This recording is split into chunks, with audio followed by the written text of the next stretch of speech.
parents know when that meeting is, so we could submit our questions that we have a week prior that the documentation now states, please? Well, Please. I do have some comments about the policy I'd like to talk about.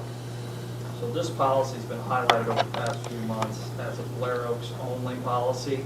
But what I feel our patrons in the community needs to be aware of is that this is not a Blair Oaks only topic. School districts across the state are having these same conversations and will continue to have these same conversations in regard to this topic. Many other school districts in the state have adopted the same or similar policies that we have, including almost all of our conference districts and nearby districts. Some have a more blanket policy that may only say they do not discriminate based on sexual orientation. But they all have policies that align exactly with what our district policy is. We as a school district do not have the ability to determine if sexual orientation is a protected class under the law.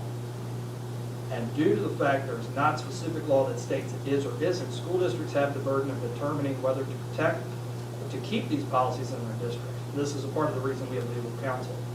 We also, as a district, and as over 95% of school districts in the state, receive our policies from an association. We receive our policies from these associations because it maintains the district with up-to-date and legally sound policies. But also by receiving our policies from the association, we receive some financial legal assistance from our insurer if we were to be sued on a policy.